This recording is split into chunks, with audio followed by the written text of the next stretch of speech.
Good morning, dear students. How are you? Hope you are well, safe and sound at your home. I am also well by the grace of Allah. Dear students, you have got a chance to come to your class, but you can come to class for only one day. It is not enough to complete your syllabus. For this reason, our honorable principal sir is conducting online classes so that you can complete your course. You can complete your syllabus. For this reason, I congratulate our honorable principal sir. At the same time, I am grateful to him as he has given me a chance to show you a class. Dear students, today I will teach class 7. Today we will learn about changing sentence. Let's go to our class. Dear students, I am Muhammad Shahidul Islam, Senior English Teacher, Ahmed Bawani Academy, Armanitola, Dhaka. Welcome dear students in my class 7, subject English second paper, topic changing sentence, affirmative to negative. Dear students, today we will learn changing sentence, affirmative to negative.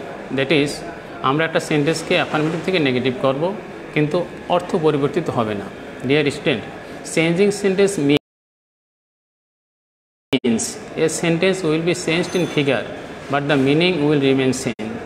But the meaning will remain unchanged. Dear student, changing sentence means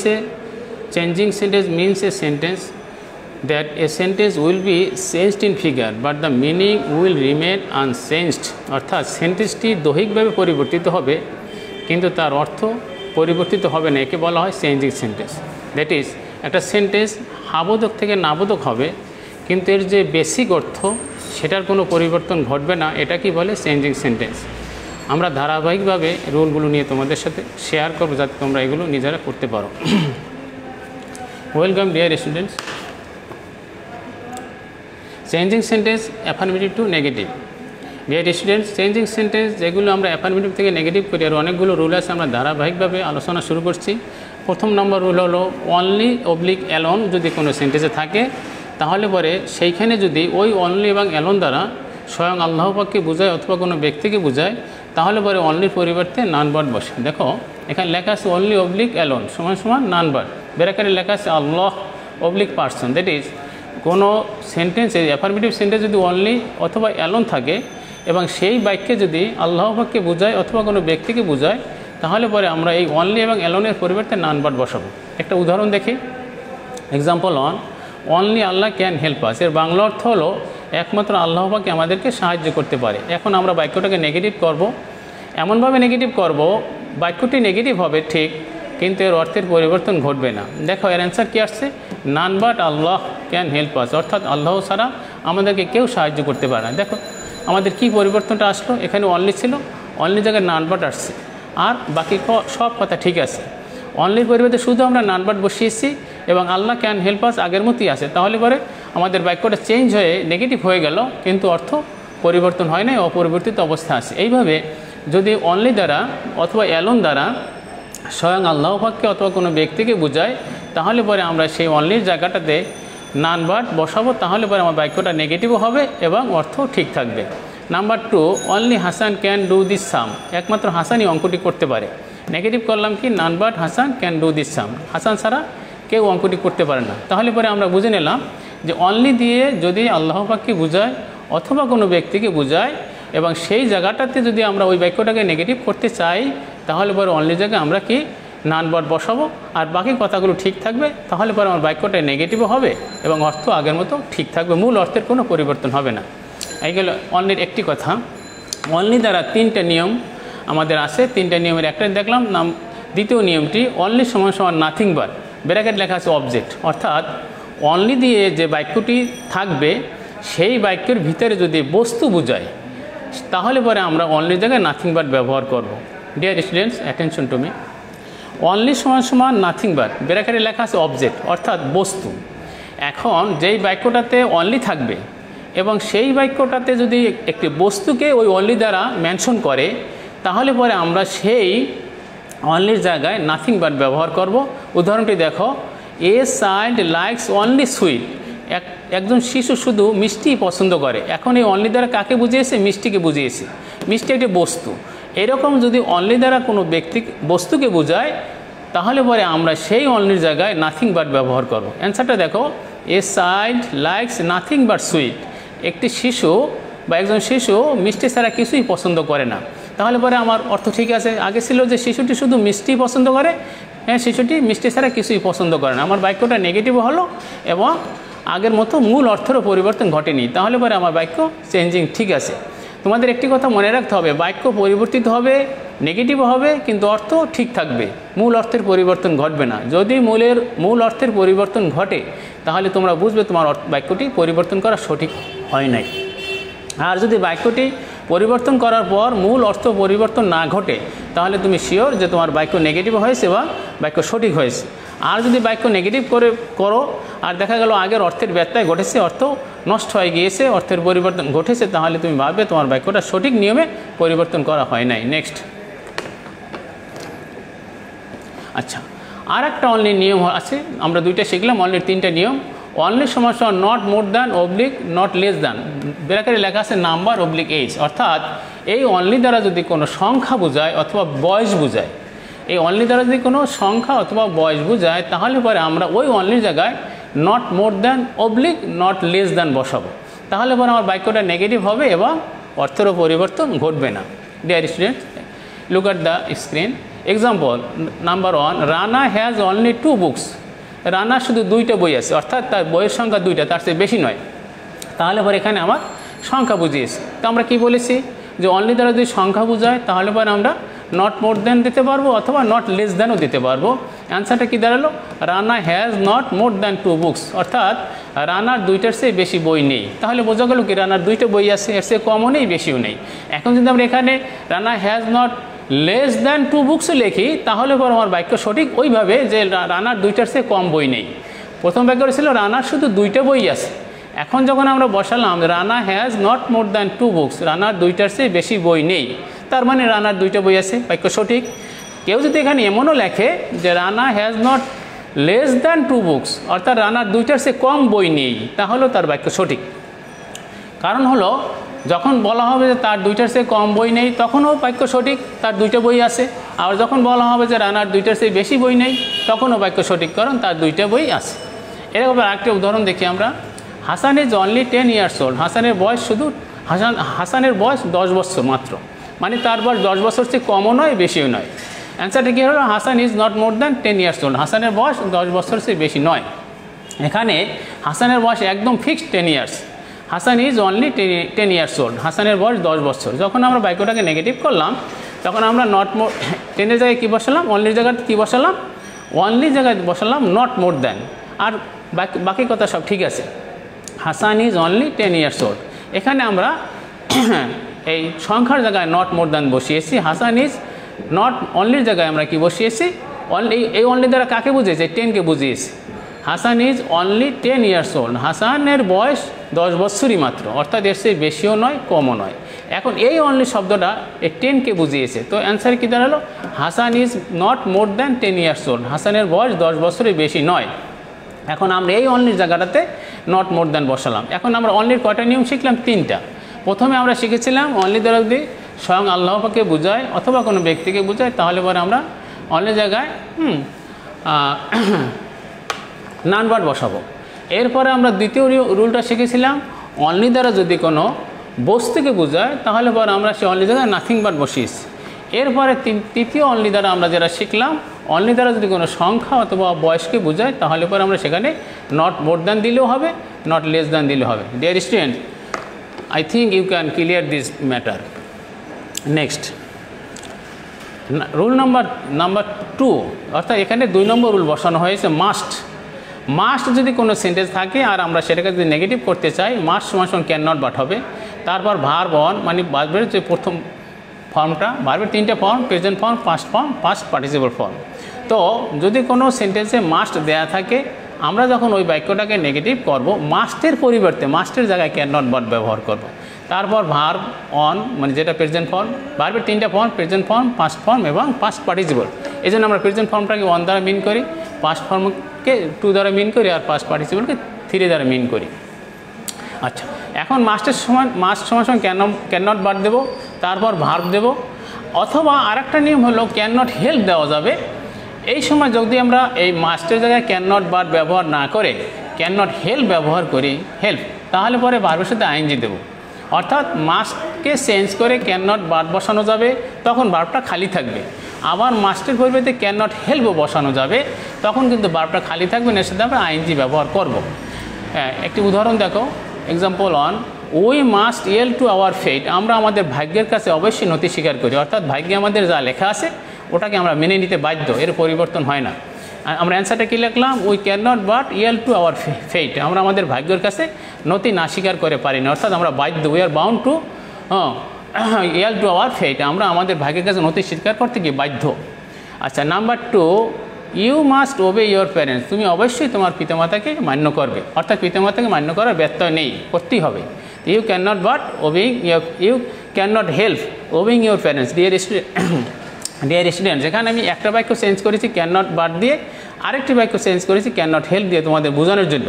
দ্বিতীয় কোশ্চেনটা ছিল you must obey your parents. তুমি অবশ্যই বা তোমার পিতামাতাকে মান্য করবে। ও যখন আমরা এটাকে নেগেটিভ করলাম, কী লিখলাম? You can not help obeying your parents. এখানে দেখো আগের বাক্য রয়েছিল ক্যান নট বাট, এই জন্য ভার্বটা এই যে খালি রেখেছি, এর সাথে আইএনজি যুক্ত করি নাই। কিন্তু 2 নম্বর সেন্টেন্সে যখন you must obey your parents, এই বাক্যটাকে আমরা চেঞ্জ করলাম you can not help obeying your parents. এখানে যখন ক্যান নট হেল্প ব্যবহার করেছি, তখন এরপরে যে ভার্বটা ছিল সেই ভার্বের সাথে আমরা আইএনজি ব্যবহার করেছি, যে রুলটা তোমাদের এখানে দেখিয়েছিলাম। অর্থাৎ হয় ক্যান নট বাট হবে অথবা ক্যান নট হেল্প হবে। যখন ক্যান নট হেল্প হবে তখন ভার্বের সাথে আইএনজি দেব, আর যখন ক্যান নট বাট হবে তখন ভার্বটা খালি থাকবে, প্রেজেন্ট ফর্মে থাকবে। ঠিক আছে? তো এখানে যখন ইউ ক্যান নট হেল্প বসালাম, তখন আমরা ওবের সাথে আইএনজি দিয়ে ওবেইং করেছি। তো অ্যান্সারটা কী দাঁড়ালো? You can not help obeying your parents. অর্থাৎ তুমি তোমার পিতামাতাকে মান্য না করে পারো না, অর্থাৎ তুমি করতে বাধ্য। Next, deer students, rule number 3, normal sentence with adjective. অর্থাৎ কিছু সেন্টেন্স আছে সাধারণ বাক্য এবং সেই বাক্যগুলোর সাথে একটা অ্যাডজেক্টিভ থাকবে। অ্যাডজেক্টিভ এখন বুঝতে হবে যে অ্যাডজেক্টিভ কী জিনিস। অর্থাৎ যেই ওয়ার্ড দ্বারা নাউন বা প্রোনাউনের দোষ, গুণ, অবস্থা, সংখ্যা, পরিমাণ বোঝায়, সেই বাক্যগুলোকে বলা হয় অ্যাডজেক্টিভ। তো কিছু নর্মাল বাক্য তোমাদের কাছে আসবে, সাধারণ বাক্য, নর্মাল মানে সাধারণ সেন্টেন্স, সিম্পল সেন্টেন্স। এই নর্মাল সেন্টেন্সগুলোর সাথে আবার অ্যাডজেক্টিভ যুক্ত যদি থাকে, তখন আমরা কি নিয়মটা ফলো করব সেটা দেখতেছি। আচ্ছা, এখন দেখো নর্মাল সেন্টেন্সের জায়গায় এখানটার কথা লেখা আছে অ্যাফার্মেটিভ ওয়ার্ড সমান নেগেটিভ ওয়ার্ড। অর্থাৎ যেই ওয়ার্ডটা দেওয়া থাকবে অ্যাফার্মেটিভ, সেইটাকে আমরা নেগেটিভে চেঞ্জ করবো। এখন স্ট্রাকচারটা দেখো, প্রথমে সাবজেক্ট বসবে, অক্সিলিয়ারি ভার্ব বসবে, নট বসবে, অপোজিট ওয়ার্ড। অর্থাৎ যেই ওয়ার্ডটা দেওয়া থাকবে সেই ওয়ার্ডটার অপোজিট ওয়ার্ড ব্যবহার করব, তারপর এক্সটেনশন, অর্থাৎ বাড়তি যে কথাগুলো থাকবে তা আমরা বসাবো। ডিয়ার স্টুডেন্টস, একটি উদাহরণ দেখো, আই শ্যাল রিমেম্বার ইউ। আমি তোমাকে স্মরণ করব। এখানে নেগেটিভ করা লেখা আছে, আমরা নেগেটিভ বাক্যটাকে বানাবো। এখন এখানে স্ট্রাকচার কী আছে? Subject, auxiliary verb. তো অক্সিলিয়ারি ভার্ব আছে শ্যাল, তারপর আমরা বাড়তি ব্যবহার করব নট, তারপর আছে অপোজিট ওয়ার্ড। অর্থাৎ এই যে রিমেম্বার শব্দটি আছে এর অপোজিট একটি ওয়ার্ড ব্যবহার করব, তারপর বাক্যে যা আছে সেটা ব্যবহার করব। দেখো তাহলে কী দাঁড়ালো? I shall remember you. আমি তোমাকে স্মরণ করব। আয়ের জায়গায় আই ছিল, অক্সিলিয়ারি ভার্ব আছে, এরপরে বাড়তি ঢুকছে এই যে নট। তো আই শ্যাল নট, রিমেম্বারের অপোজিট ওয়ার্ড হলো ফরগেট। রিমেম্বার মানে স্মরণ করা, ফরগেট মানে ভুলে যাওয়া। এরপর ইউ ছিল, এটা এখানে ব্যবহার করেছি, এটা এক্সটেনশন। অর্থাৎ এরপর যদি আরও কোনো ওয়ার্ড থাকে সেটা আমরা ব্যবহার করতে পারবো এবং করব। তাহলে পরে আমাদের অ্যান্সারটা কী দাঁড়ালো? I shall remember you. আমি তোমাকে স্মরণ করব। নেগেটিভ হলো I shall not forget you. আমি তোমাকে ভুলবো না, মনে রাখবো। যে এই বাক্য করেছিল আমি তোমাকে মনে রাখবো বা স্মরণ রাখবো। যখন নেগেটিভ করলাম তখন কি অর্থ দাঁড়ালো? যে I shall not forget you. আমি তোমাকে ভুলবো না, তার মানে তোমাকে মনে রাখবো। তাহলে দেখো ডিয়ার স্টুডেন্ট, এখানে কিন্তু বাক্য আমার নেগেটিভ হয়ে গেল, বাট অর্থ কিন্তু আগের মতোই রয়ে গেল। তাহলে বোঝা গেল আমার বাক্য সঠিক। এরকম বাক্যটি পরিবর্তন হওয়ার পরে যদি মূল অর্থ সঠিক থাকে, তাহলে তুমি নিশ্চিত যে তোমার বাক্যটা সঠিকভাবে পরিবর্তিত হয়েছে। আর এমনটা যদি হয় যে বাক্য নেগেটিভ হয়েছে কিন্তু অর্থ পরিবর্তন হয়ে গিয়েছে, অর্থ আগের মতো নেই, তাহলে তুমি ধরে নিবে তোমার বাক্যটা কোথাও ভুল হয়েছে, যার কারণে হচ্ছে না অর্থ। তখন ওই বাক্যটা তোমার কিন্তু ভুল থাকবে এবং নাম্বার পাবে না। এরপর আরেকটি উদাহরণ দেখি, number 2, he is a good player. এর অর্থ কি? সে একজন ভালো খেলোয়াড়। এখন আমাদের বলা আছে সাবজেক্টের অক্সিলিয়ারি ভার্ব, তাই হি ইজ এখানে ইজ দেয়া আছে, আমরা ইজ বসালাম। অতিরিক্ত এখানে নট ব্যবহার করে নেগেটিভ করলাম। এখন গুড ভালো, এর অপোজিট হলো ব্যাড। তাহলে হলো কি he is a good player, সে একজন ভালো খেলোয়াড়। He is not a bad player, সে একজন খারাপ খেলোয়াড় নয়। তাহলে তো সে ভালো খেলোয়াড় আছে। যদি সে খারাপ খেলোয়াড় না হয় তাহলে পরে সে ভালো খেলোয়াড়। তো দেখো এখানে আমার বাক্যটা ছিল হ্যাবোদগে সে একজন ভালো খেলোয়াড়। যখন আমি বাক্যটাকে নেগেটিভ করলাম তখন দাঁড়ালো সে একজন খারাপ খেলোয়াড় নয়। তাহলে পরে আমার বাক্য কিন্তু অর্থ ঠিক আছে।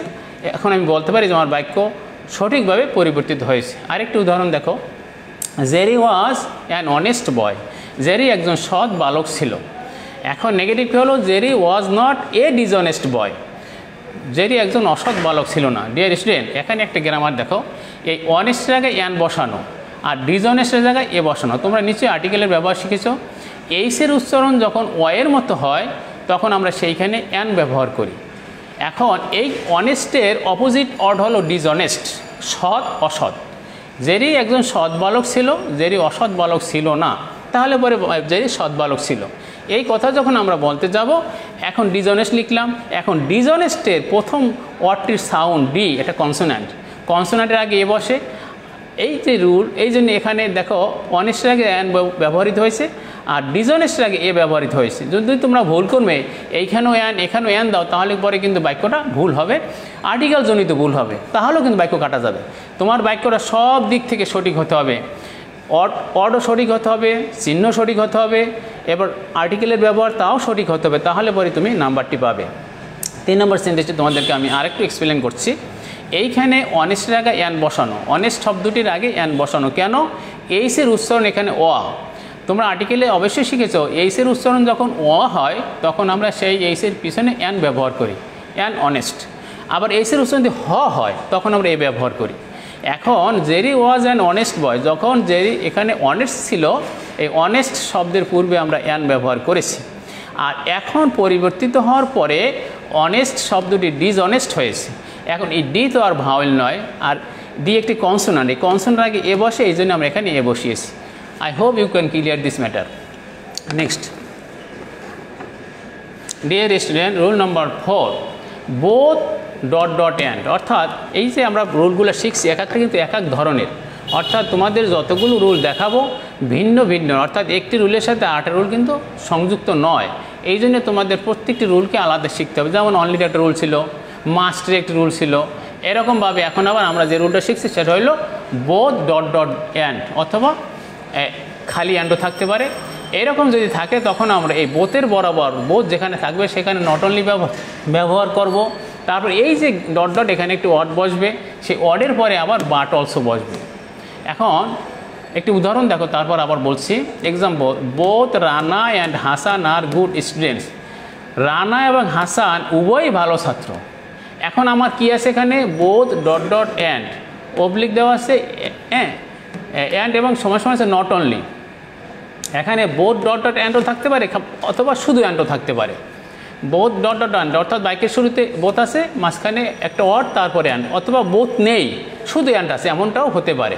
এই জন্য লেখা আছে অবলিক অ্যান্ড সময় সময় নট অনলি, অর্থাৎ এই বোথ যেখানে থাকবে সেখানে আমরা নট অনলি ব্যবহার করব। তারপরে একটু ওয়ার্ড বসবে, সেই ওয়ার্ডের পরে আমরা বাট অলসো ব্যবহার করব। Dear student, attention to me, both Rana and Hasan are good students, Rana এবং হাসান উভয়ই, বোথ মানে উভয়ই ভালো ছাত্র। অ্যান্সারটা কি দাঁড়ালো? বোথের জায়গায় কি নট অনলি রানা, শুধু রানাই নয়, but also Hasan are good students. হ্যাঁ, শুধু রানাই নয়, হাসানও, not only Rana but also Hasan are good students, শুধু রানাই নয় হাসানও ভালো ছাত্র, অর্থাৎ হাসান এবং রানা উভয়ই ভালো ছাত্র এখানে ছিল। আর এই বাক্যটাকে নট অনলি দ্বারা বাক্যটা নেগেটিভ হয়ে গিয়েছে। Not only Rana but also Hasan are good student, শুধু রানাই নয় বা হাসানও ভালো ছাত্র। আচ্ছা, number 2, he two coffee and ice cream. দেখো ডিয়ার স্টুডেন্ট, এখানে কিন্তু বোথ নেই, শুধু অ্যান্ড আছে, কিন্তু বলা আছে হি টু কফি অ্যান্ড আইসক্রিম, সে কফিও খেয়েছিল আইসক্রিমও খেয়েছে। এখানে টুক মানে খাওয়া, এখানে টুক মানে নেওয়া বা খাওয়া। এখানে দেখো he two coffee and ice cream, সে কফিও খেয়েছিল আইসক্রিমও খেয়েছিল। এই বাক্যটাতে বোথ নেই, বাট দুইটা নাউন অ্যান্ড দ্বারা যুক্ত হয়েছে। এখন দেখো he took not only coffee but also ice cream, সে শুধু কফিই খায়নি আইসক্রিমও খেয়েছিল। এইরকম দুইটা নাউন যখন অ্যান্ড দ্বারা যুক্ত হবে, সেই বাক্যটাকে যখন আমরা নেগেটিভ করব তখন প্রথম নাউনের পুরো নট অনলি দেবো, আবার দ্বিতীয় নাউনের পূর্বে বাট অলসো দেবো। দেখো তাহলে কি দাঁড়ালো, he took not only coffee but also ice cream, সে শুধু কফি খায়নি আইসক্রিমও খেয়েছে। তো আমার বাক্যটা দেখো আগে নেগেটিভ হয়ে গেল, আগে ছিল সে কফি এবং আইসক্রিম খেয়েছে, দুইটা জিনিস, আর অ্যান্সারে কী দাঁড়ালো, সে শুধু কফি খায়নি আইসক্রিমও খেয়েছে। তাহলে পরে আমার হয়ে গেল যে দুইটা জিনিসই সে খেয়েছে। এরকম করে আমরা যে বাক্যগুলো চেঞ্জ করব সেই বাক্যগুলো নেগেটিভ হবে, সাথে সাথে অর্থ ঠিক থাকবে, অর্থ কিন্তু পরিবর্তিত হবে না। Changing sentence means a sentence will be changed in figure but the meaning will remain same. অর্থাৎ বাক্যটা দৈহিকভাবে পরিবর্তিত হবে, বাহ্যিক কাঠামোগত পরিবর্তন হবে, কিন্তু এর অর্থ ঠিক থাকবে। অর্থাৎ যে অর্থটা পূর্বে ছিল পরিবর্তন হওয়ার পরেও সে অর্থটাই থাকবে, কি বলে changing sentence. Dear students, rule number 5, এখানে দেখো এই প্রত্যেকটা রুলের সাথে আলাদা আলাদা সেন্টেন্স এবং প্রত্যেক রুল কিন্তু ভিন্ন, এই জন্য তোমাদের খুব ধীরে ধীরে শিখবে যাতে করে স্থায়ীভাবে তোমরা জিনিসটা স্মরণ রাখতে পারো। রুল নম্বর 5, এভরি সমান সমান দেয়ার ইজ। অর্থাৎ কোনো বাক্যে যদি এভরি দেওয়া থাকে তাহলে ওই এভরির জায়গাটাতে আমরা দেয়ার ইজ নো ব্যবহার করবো। দেয়ার ইজ নো স্ট্রাকচার দেখো, আচ্ছা, there is no plus next word, অর্থাৎ দেয়ার ইজ নো এর এভরির পরে এভরির পরিবর্তে আমরা ব্যবহার করবো there is no plus next word, অর্থাৎ এভরির পরে যে ওয়ার্ডটি থাকবে সেই ওয়ার্ডটি এখানে ব্যবহার করবো, তারপর বাট বসাবো, তারপর rest part of the sentence, সেন্টেন্সের বাকি অংশটুকু বসাবো। এখন উদাহরণ দেখো, example, every mother loves her child, সকল মাই তার সন্তানকে ভালোবাসে। অর্থাৎ এমন কোনো মা নেই যে তার সন্তানকে ভালোবাসে না। এখন এভরি পরিবর্তে কী লিখছে এখানে, দেয়ার ইজ নো। আচ্ছা বসাও, এভরি জায়গায় দেয়ার ইজ নো পর্যন্ত বসালাম, তারপর কী লেখা আছে, নেক্সট ওয়ার্ড, নেক্সট ওয়ার্ড মানে mother, there is no mother, তারপর বাটের জায়গায় নিয়ে আসো বাট, তারপর কী আছে, rest part of the sentence, সেন্টেন্সের বাকি অংশ, লাভস হার চাইল্ড। তো উত্তর দাঁড়ালো there is no mother but loves her child. আগেরটা অর্থ ছিল every mother loves her child, সকল মাই তার সন্তানকে ভালোবাসে। আমরা নেগেটিভে কী পেলাম, দেয়ার ইজ নো মাদার, এমন কোনো মা নেই, বাট লাভস হার চাইল্ড, তার সন্তানকে ভালোবাসে না। এখন এই সেন্টেন্সটাকে আর একটা নিয়মে করা যায়, এটা তো একটা রুল তোমরা দেখলে। আর একটা রুল হলো there is no mother who does not love her child. অর্থাৎ এখানে ব্র্যাকেটে লেখা আছে বাট সমান হু ডাজ নট, অর্থাৎ আমরা যেখানে বাট বসিয়েছি এই বাটটা কিন্তু হু ডাজ নট মিন করে। এখন যদি আমরা বাট বসাই তাতেও হু ডাজ নট হবে, আবার কেউ যদি ভাবে যে না আমি বাট ব্যবহার করব না, তাহলে পরে সে বাটের পরিবর্তে হু ডাজ নট ব্যবহার করতে পারবে। তো তাহলে কি দাঁড়ালো, there is no mother who does not love her child, এমন কোনো মা নেই যে তার সন্তানকে ভালোবাসে না। উপর বাক্যে ছিল there is no mother but loves her child, এখানে এই but means who does not. এখন আমরা দ্বিতীয় বাক্যে বাটকে ওমিট করে বাটের পরিবর্তে হু ডাজ নট স্পষ্ট লিখে দিলাম, তাহলে পরে উত্তরটা কি দাঁড়ালো, there is no mother who does not love her child. এখানে লেখা আছে ব্র্যাকেটে হু বাট সমান হু ডাজ নট, তার মানে এমন কোনো মা নেই যে তার সন্তানকে ভালোবাসে না। আচ্ছা, এটাকে আরও একটা পদ্ধতিতে নেগেটিভ করা যায়। এই যে তোমার মাদার এই আছে এভরি জায়গায় আমরা নো ব্যবহার করি, তারপরে এই বাক্যটাকে আবার যে ওয়ার্ডটা দেওয়া আছে লাভ, এর যদি অপোজিট ওয়ার্ড ব্যবহার করি তাহলে বাক্যটা নেগেটিভ হয়। কি আছে সেখানে দেখো, no mother hates her child, কোনো মাই তার সন্তানকে ঘৃণা করে না, তার মানে সকল মা তার সন্তানকে ভালোবাসে। এখন দেখো এখানে কী এই রুলটা কী লিখছি, দেখো নো অ্যাফার্মেটিভ, দেখো এখানে নো কমা অ্যাফার্মেটিভ অর সমান নেগেটিভ, অর্থাৎ আমরা এভরি সমান নো, অর্থাৎ এভরি যেখানে থাকবে এভরি জায়গাটা কি বসাবো, নো বসাবো, আর অ্যাফার্মেটিভ অর সমান নেগেটিভ, অর্থাৎ যেখানে অ্যাফার্মেটিভ অরটা থাকবে সেই অরটাকে আমরা অপোজিট অর হিসেবে একটা শব্দ বসাবো। তাহলে পরে কি দাঁড়ালো, দেখো এভরি জায়গায় আসলো নো, এ ছিল every mother loves her child, every জায়গায় নো বসালাম, তারপর মাদার তো ঠিক আছে, নো মাদার ছিল বাক্যটা লাভস, এর অপোজিট অর কি, হেটস, তো লাভসের জায়গায় হেটস দিলাম, her child, no mother hates her child, কোনো মাই তার সন্তানকে ঘৃণা করে না। যদি কোনো মা তার সন্তানকে ঘৃণা না করে তাহলে অবশ্যই তার সন্তানকে সে ভালোবাসে। তাহলে দেখো এই রুলটা খুব ভালোভাবে শেখো। এখানে এভরি দ্বারা আমি 3টে সেন্টেন্স তোমাদের উত্তর দেখিয়েছি, 3টাই সঠিক। যে কোনো একটি রুল যদি তোমরা ফলো করো তাহলে পরে তোমার উত্তর সঠিক। তো প্রথমটা আমি আবার রিপ্লাই করছি, এভরি সমান দেয়ার ইজ নো, এইটা একটা রুল। সেখানে কী ছিল, every mother loves her child, অ্যান্সারটা কী দাঁড়ালো, there is no mother but loves her child, এটা একটা উত্তর। আবার আমরা দ্বিতীয় সেন্টেন্সে এই বাটকে ওমিট করে হু ডাজ নট ব্যবহার করেছি, উত্তর কিন্তু একই, অর্থ এক, there is no mother but there is no mother who does not love her child. এখন একটি জিনিস খেয়াল করো, এখানে বাটের পরে লাভ ছিল, এই গ্রামারটা বুঝো। আর এখানে হু ডাজ নটের পর লাভ কিন্তু খালি, এই গ্রামারটা বোঝা দরকার।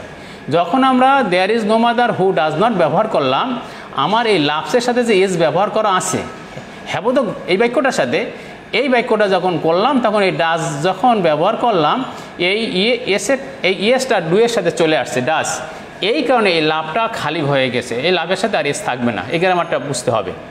যদি তোমরা ভুল করবে এখানে ডাজ নটও ব্যবহার করো, আবার যদি এস এই লাভের সাথে দাও তাহলে সেই নাম্বারটি পাবে না, সেই বাক্যটা ভুল হবে। এই জন্য যখন আমরা এখানে ডাজ নট ব্যবহার করলাম, এই ডাজ নট ব্যবহার করার সাথে ডু এর সাথে ইয়েস চলে আসছে, এই কারণে এই লাভটা আবার খালি হয়ে গিয়েছে, অর্থাৎ এই লাভের সাথে এস নেই। তো এখানে কী লিখলাম, there is no mother who does not love her child. এই উপরের বাক্যে কী ছিল, there is no mother but loves her child. এখানে কিন্তু লাভস ঠিক আছে, উপরের বাক্য লাভস আছে, বাট ব্যবহার করছে, তারপর লাভস আছে। কিন্তু যখন হু ডাজ নট ব্যবহার করলাম তখন কিন্তু লাভ খালি, কারণ এখানে যে এসটা ছিল সেইটা ডু এর সাথে যুক্ত ইয়েস হয়ে গিয়েছে। এই ইয়েস হওয়ার কারণে আমরা এই লাভকে খালি রেখেছি, কারণ দুই জায়গায় এস ব্যবহার করা যাবে না। এখানে লাভের সাথে এস দেওয়া যাবে না, এই কারণে যে আমি এখানে ডু এর সাথে এস দিয়েছি। আমি আশা করি তোমরা জিনিসটা বুঝতে পেরেছো। আচ্ছা, এরপরে লাস্ট সেন্টেন্স যেটা আমরা বলেছিলাম, এভরি জায়গায় নো ব্যবহার করব, তারপরে যে অর্থটা থাকবে সেটা থাকছে। আবার এইখানে ছিল লাভ, এর অপোজিট অর্ড হলো হেইট। লাভ মানে ভালোবাসা, হেইট মানে ঘৃণা করা, অপোজিট অর্ড বসাবো, অর্থাৎ এটা নেগেটিভ অর্থ।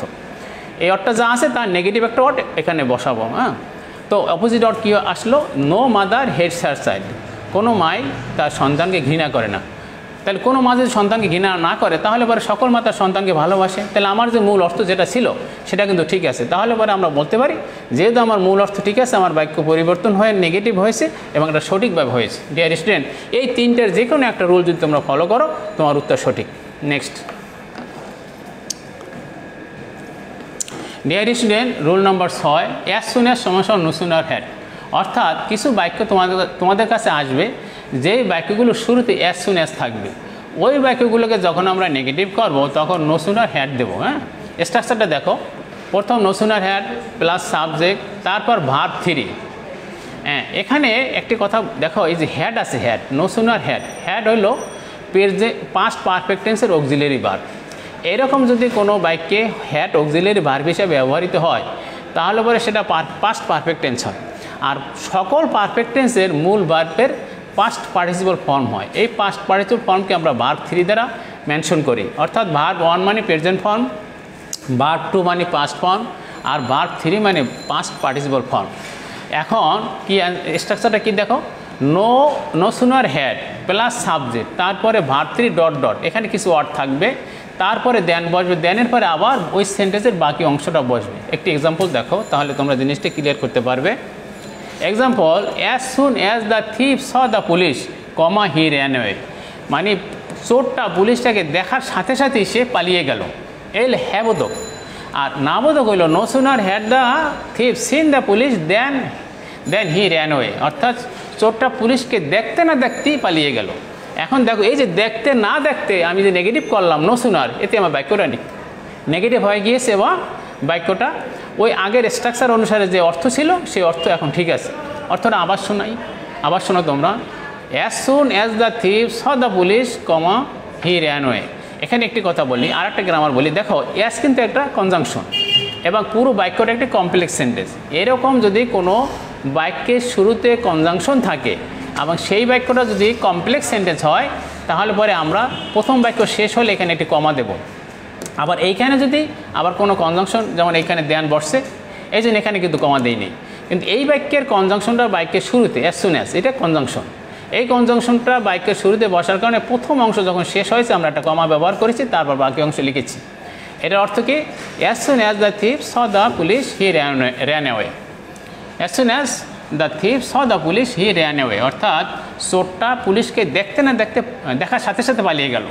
এখন আমরা নেগেটিভ করলাম কি, no sooner had the thief seen the police then he ran away, অর্থাৎ চোরটা পুলিশকে দেখতে না দেখতে পালিয়ে গেল। দেখো, আগের বাক্য কী ছিল, চোরটা পুলিশকে দেখার সাথে সাথে পালিয়ে গেল, অর্থাৎ সে বিলম্ব করে নাই কিন্তু। আর নিচের বাক্যের অর্থ দাঁড়ালো no sooner had the thief seen the police then he ran away. চোরটা পুলিশকে দেখতে না দেখতে পালিয়ে গেল। এখন দেখো অর্থের ব্যত্যয় ঘটেছে, অর্থের কোনো পরিবর্তন ঘটেনি। অর্থাৎ আগের বাক্য ছিল চোরটা পুলিশকে দেখার সাথে সাথে পালিয়ে গিয়েছে।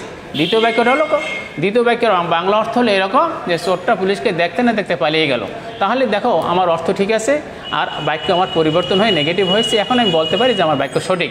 তো স্ট্রাকচারটা তোমরা খেয়াল করেছো কি না? প্রথম আমরা নসুনার বসিয়েছি, দেখো নসুনার, তারপর হ্যাড ছিল, এই যে সাবজেক্ট, এখানে যে সাবজেক্ট দিয়ে থিপ সেই থিপ আছে, তারপর এখানে ভার্ব 3, এখানে কিন্তু প্রথম বাক্যটা ভার্ব 2 স, বাট যখন এটা চেঞ্জ হলো তখন সেখানে ভার্ব 3 হয়েছে। এটার মূল কারণ হলো এই যে হেড আছে না, যেহেতু হেড আছে, হেড পাস্ট পারফেক্ট টেন্সের অক্সিলিয়ারি ভার্ব, এই কারণে এই ছটা সিন হয়ে গেছে। এই সি স সিন, এটা 3টা ফর্ম। প্রথম প্রেজেন্ট ফর্ম হলো সি, পাস্ট ফর্ম স, আর পাস্ট পার্টিসিপল সিন। এইখানে কিন্তু বাক্যটা এই ভার্বটা পাস্ট ফর্মে আছে, বাট যখন এটা চেঞ্জ হয়েছে তখন এটা পাস্ট পার্টিসিপল হয়েছে। তারপর দিয়ে পুলিশ পর্যন্ত আসছে, এই কমার জায়গায় এখানে দেখো dear students look at the screen, এখানে কিন্তু দেয়ান ব্যবহার করেছি, এখানে কিন্তু এই কমাটা দেয়নি। যেহেতু আমরা দেয়ান ব্যবহার করেছি এখন আর কমা দিতে হবে না। এর দেন একটা কনজাংশন, হি র্যান ওয়ে। এখন আশা করি তোমরা জিনিসটা ক্লিয়ার করতে পেরেছো। আমি আবার বলছি, যদি বাক্যের শুরুতে কনজাংশন থাকে তো আমরা প্রথম বাক্য শেষ হলে কমা দেব, আর ওই কনজাংশন যদি বাক্যের মাঝখানে আসে তাহলে পরে আমরা সেই কমাটা ব্যবহার করব না। Deer students, rule number 7, sentence with superlative degree, sentence with positive degree. অর্থাৎ কোনো সেন্টেন্স যদি সুপারলেটিভ ডিগ্রিতে থাকে সেই সেন্টেন্সটাকে আমরা যখন নেগেটিভ করব তখন ওই সুপারলেটিভ ডিগ্রিটাকে যখন পজিটিভ করলে যে অর্থ দাঁড়ায় সেই বাক্যটাই নেগেটিভ সেন্স। আমি কথাটা আবার বলছি, কিছু বাক্য আছে সুপারলেটিভ ডিগ্রিতে থাকে, ওই সুপারলেটিভ ডিগ্রির বাক্যটাকে যখন আমরা পজিটিভ ডিগ্রি বানাবো তখন এই বাক্যটা মূলত নেগেটিভ হবে, ডিগ্রির হিসেবে পজিটিভ আর অ্যাফার্মেটিভ নেগেটিভের হিসেবে নেগেটিভ। ডিয়ার স্টুডেন্ট, একটা সেন্টেন্স দেখো, এটা রুলটা হলে এরকম, প্রথম নদার বসবে, next part of the superlative degree, অর্থাৎ সুপারলেটিভ ডিগ্রি যেখানে থাকবে তার পরবর্তী অংশ বসবে, তারপরে ভার্ব বসবে, তারপর এস অবলিক সো বসবে, তারপর পজিটিভ ডিগ্রি বসবে, তারপর এস বসবে, তারপর আবার সাবজেক্ট বসবে। একটা উদাহরণ দেখো তাহলে জিনিসটা ক্লিয়ার হবে। Hasan is the best boy in the class, Hasan ক্লাসের সবচেয়ে ভালো বালক। এই বাক্যটা হলো অ্যাফার্মেটিভ।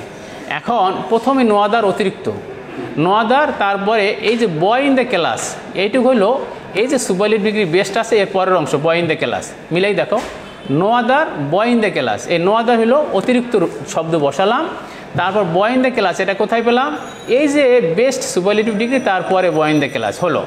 তারপরে ভার্ব ইজ, এই যে ভার্ব দেওয়া ইজ, ভার্ব সেই ইজ এখানে বসালাম, তারপর আছে অ্যাজ অথবা অ্যাজ অবলিক ছো, এই যে অ্যাজ অবলিক ছো বসালাম, তোমরা একটা বসাবো যে কোনো একটা। তারপর পজিটিভ ডিগ্রি, এই যে পজিটিভ ডিগ্রি, বেস্টের পজিটিভ ডিগ্রি হলো গুড, তারপর আবার আরেকটা এস, এই যে আরেকটা এস বসালাম, তারপর সর্বশেষ সাবজেক্ট।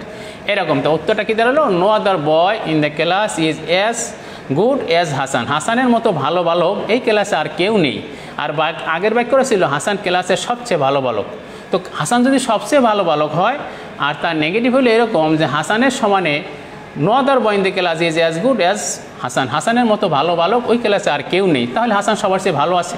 তো আমার বাক্য নেগেটিভ হয়েছে, অর্থ ঠিক আছে। এইভাবে আমরা যে বাক্যগুলোকে চেঞ্জ করব সেগুলো বাক্য চেঞ্জ হবে কিন্তু অর্থ ঠিক থাকবে, তাহলে পরে আমরা বুঝবো যে আমার বাক্য সঠিক হয়েছে। আমাদের আরও কিছু রুল বাকি আছে, আজকে আমাদের সময় এখানে শেষ হওয়ার কারণে আমি এখানেই তোমাদের জন্য স্টপ করছি। নেক্সট ক্লাসে আবার বাকি রুলগুলো দেখাবার সুযোগ পেলে ইনশাআল্লাহ দেখাবো। Thanks all.